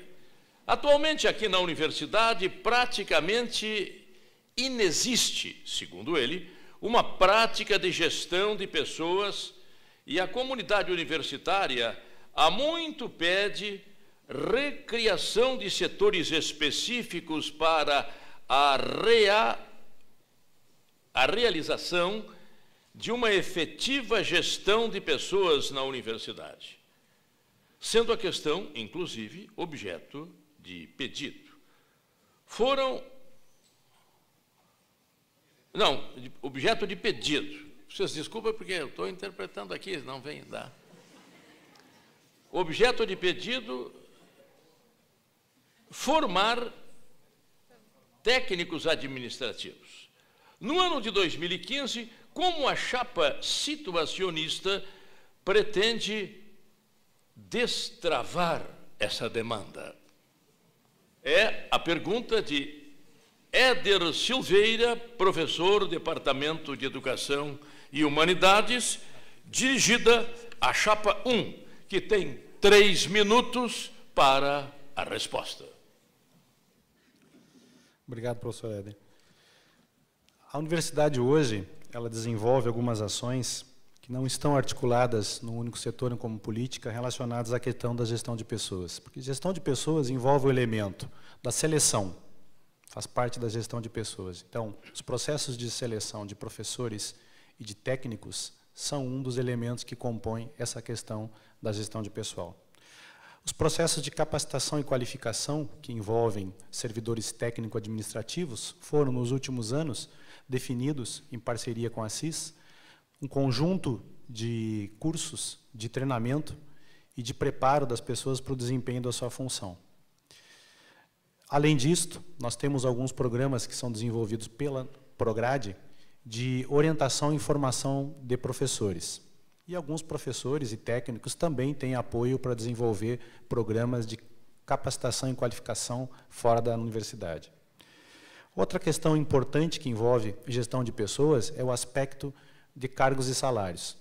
E esse é um elemento que, dentro da gestão pública, existe pouca autonomia do gestor no sentido de determinar como isso acontece.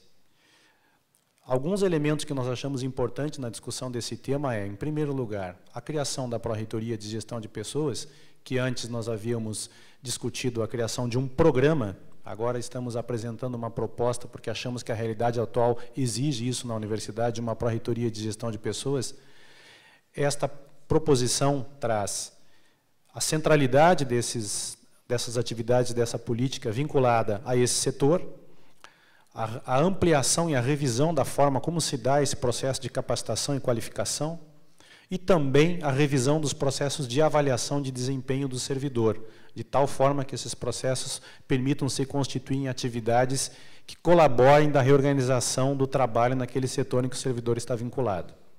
Além disso, nós achamos que, vinculado a essas questões, atividades que incentivem, que colaborem com o técnico em termos de intercâmbio, de mobilidade, de estágio de qualificação são importantes. No caso do servidor técnico administrativo, o estrito sensu é algo importante que define um padrão de ascensão profissional diferenciada. No caso dos professores, nós queremos fortalecer, enquanto espaço de gestão de carreira e de capacitação, o programa de qualificação e capacitação docente. E, além disso, achamos importante que os processos de avaliação e acompanhamento da progressão possam ser informatizados. Queremos, assim, desenvolver na universidade. Regras estas definidas em conselho, em parceria ou com o CPPD ou com os setores específicos de técnico-administrativos. Essas são ações que queremos empregar relacionadas à questão da gestão de pessoas. Ok. Bem, vamos agora à segunda pergunta específica para a chapa 2. Sendo sorteada. Vamos aqui. É de Camila Barbieri. Já não. Ela, a aluna, já foi sorteada também para uma outra pergunta que mereceu resposta aqui. Então vamos agora, mas é sorteio, né? Ou vocês querem tirar a pergunta da cabeça? Não? Então vamos lá. Atualmente, os discentes enfrentam uma burocracia ultrajante e a cobrança de taxas abusivas pelo uso do espaço físico da Universidade Federal de Ciências da Saúde de Porto Alegre para a realização de atividades de ensino. E estes são...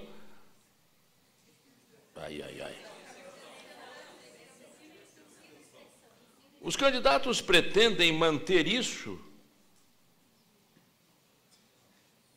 Quais as propostas corretas para melhorar essa condição? É para a chapa 2. Entenderam a pergunta?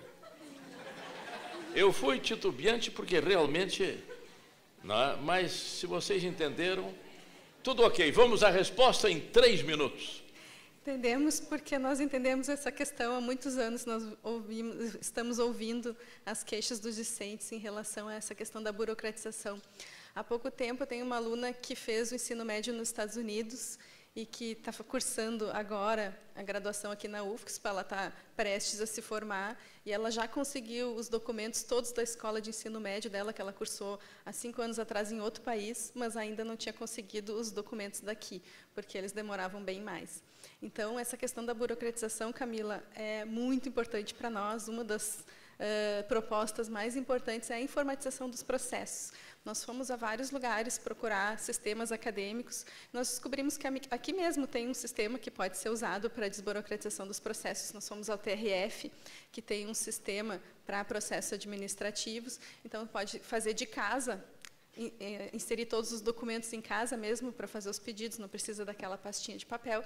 Isso vai agilizar bastante e vai liberar muitos técnicos que trabalham, né, nesse setor. Também acho que passa por uma filosofia da instituição, de parar de duvidar dos alunos e confiar mais nos documentos que os alunos entregam. Também passa por uma questão de apoiar as atividades de extensão. Nós conversamos com os representantes das ligas, alguns representantes, e nós vimos que realmente é uma situação um tanto quanto lamentável cobrar dos alunos que fazem uma atividade voluntária, que estão fazendo uma atividade muito bonita, muito importante para a complementação da formação dos alunos, né, dos seus alunos, os outros alunos, né, que não fazem parte das ligas. Então, cobrar deles uma taxa para a utilização do espaço que é deles é uma coisa que está no regulamento, que a gente precisa revisar, obviamente, mas que existem, por enquanto, formas de contornar essa questão, por exemplo, cobrando a taxa que está no regulamento, mas devolvendo esse dinheiro em forma de incentivos para a Liga, ou passagens para eventos, ou material que a Liga precisa, ou seja, realmente os gastos que a Liga iria utilizar esse curso para isso. Então, o que é importante é a gente mudar a filosofia, a postura da reitoria, mudar a filosofia da instituição. Mudar a cultura não é fácil, mas é possível. Nós queremos mudar a cultura da UFSPA, para ela se tornar realmente uma universidade, para incentivar os alunos que tomam a iniciativa em querer complementar a formação dos seus colegas. Então, isso para nós é muito importante, é um compromisso da nossa chapa. E só para complementar os 30 segundos que eu tenho, e estender o que a Lúcia falou em relação aos alunos, a mesma coisa para os docentes. É possível, quando se faz um programa de um evento e que se aporte recursos para a instituição, que fique uma rubrica para retornar para o próprio grupo que fez o evento. E isso é absolutamente factível dentro do nosso orçamento.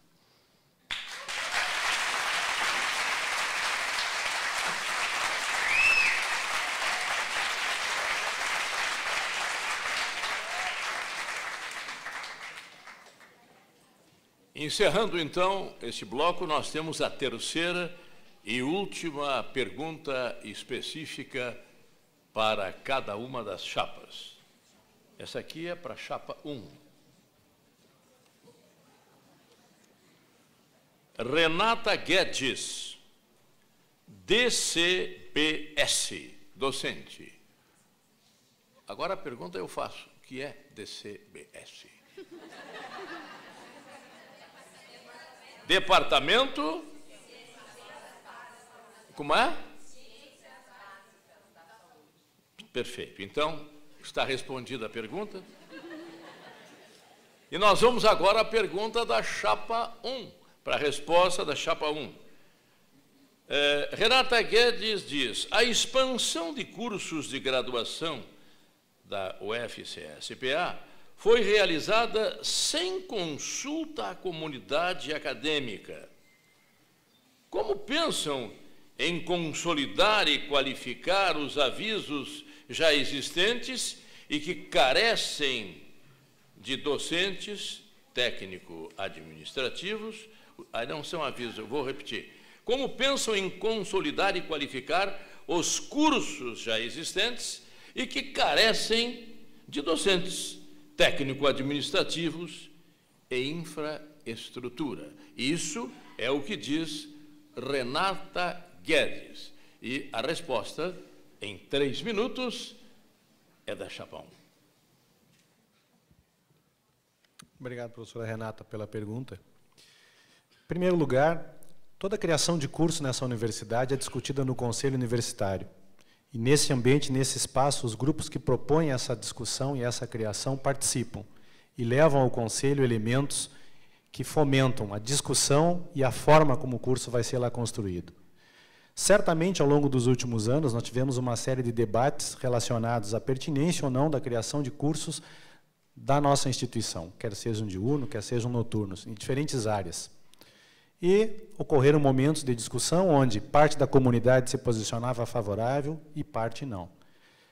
E essa discussão ocorre e deve ser fomentada dentro do Conselho, de tal forma que os representantes da comunidade que lá participam hoje tragam dos seus setores a posição e a definição de como deve acontecer isso no futuro. Hoje, nós vivemos um período relacionado a um processo que iniciou com o Reúne, que já está findo.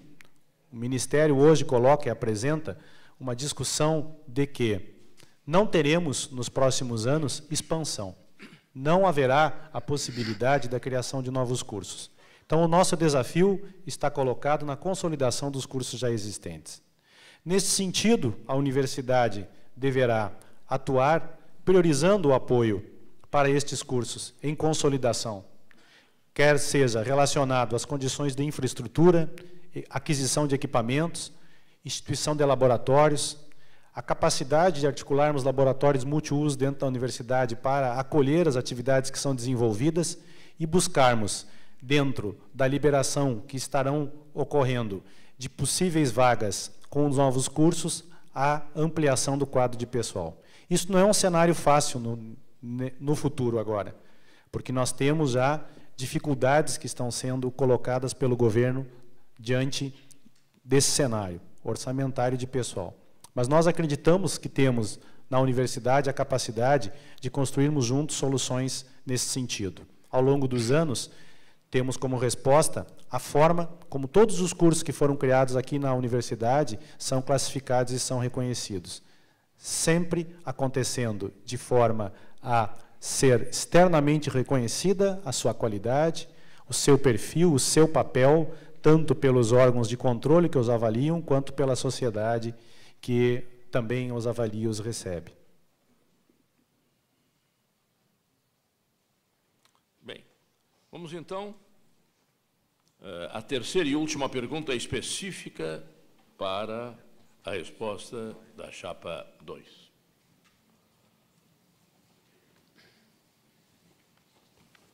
Obrigado.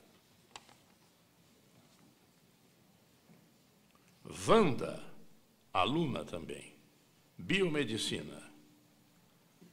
Qual a proposta da chapa para realizar maior diálogo entre toda a comunidade da Universidade Federal de Ciências da Saúde de Porto Alegre?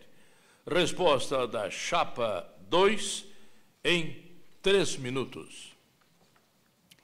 Bom, Wanda, A nossa proposta, nós já colocamos agora ao longo do debate e em todas as oportunidades que nós tivemos da campanha, são realmente de ampliar, tanto é que comunicação entrou na nossa proposta como um item separado e fundamental. Tudo, não tem nenhum problema complexo que não possa melhorar com comunicação. Então, nós temos várias propostas concretas. Aquela que eu já falei do consumo, de melhorar a transparência do consumo, uma coisa que eu não tinha citado, mas que é possível, é fazer a sessão do consumo num lugar maior, então, que possa ser aberto, como é na Câmara dos Deputados, que todo mundo possa assistir a sessão do consumo para se informar sobre as questões mais importantes da universidade. Ter essas reuniões regulares com representantes discentes, docentes, técnicos, reuniões com representantes de departamento, com representantes dos cursos, ter os nossos diálogos informais. O principal é a questão de uma mudança de postura, uma reitoria que não está isolada num gabinete, mas sim que está na comunidade, está junto com as pessoas, está entendendo o que está acontecendo no dia a dia da universidade. Então, eu até convido a Wanda a olhar a nossa proposta e ver quantas propostas a gente tem para a comunicação especificamente. E para aumentar o diálogo com a comunidade. Inclusive, a gente já começou a fazer isso. A nossa campanha e o nosso plano de gestão já começou assim, dialogado. Como disse a Jennifer, mais de 100 pessoas já contribuíram e elas continuam contribuindo. Cada vez a gente agrega mais pessoas. Então, nesse mundo que é conectado, quem vai mais longe é quem consegue formar uma rede de colaboração. E tem uma frase que eu disse lá no site, que eu acho que é meu lema de vida, é que a gente chega muito mais longe com colaboração do que com competição. E é isso que a gente quer trazer para a UFSC, Wanda. Só para complementar. Então, aproveitando o que a Lúcia falou, a gente aprende muito com exemplos. E quando a reitoria dá o exemplo, esse exemplo ele é capilarizado para os outros setores.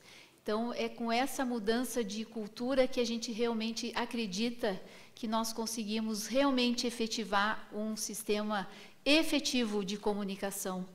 E aproveitando, então, inclusive, amanhã nós teremos os diálogos com os alunos no DCE e vocês, inclusive, poderão continuar com as perguntas e os anseios, os depoimentos para a gente amanhã, às 5h30, se não me engano. Obrigada.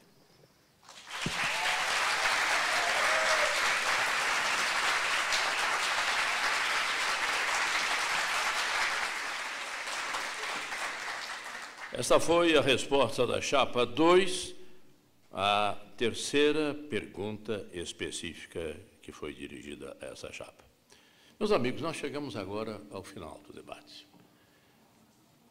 Pois é. Efetivamente é uma pena, porque o ideal, claro que existe o cansaço de todo mundo, depois de um dia de aula, aquela coisa toda, mas eu acho que se nós pudéssemos ficar aqui durante 4, 5, 6 horas, nós teríamos um conhecimento de detalhes mais expressivos, talvez, ou tão expressivos como aqueles que foram colocados aqui. Mas nós temos uma regra para esse debate. E essa regra nos impõe que agora chegamos ao 4º bloco da manifestação final. Bem, cada chapa terá 7 minutos para a sua apresentação. Até 7 minutos. Se quiser fazer em 3, 4, 5, não tem problema. Mas até 7 minutos para a sua apresentação. E nós vamos iniciar pela chapa de número 1, que é constituída de candidato a reitor, Luiz Henrique Teles da Rosa, e candidato a vice-reitor, Newton Resch-Aerts. Bem, assim como temos feito no curso de medicina, onde estamos sempre de porta aberta aos quase 600 alunos e 120 professores, atendendo às mais diversas demandas que nos são solicitadas, o mais breve possível, faremos o mesmo na futura gestão.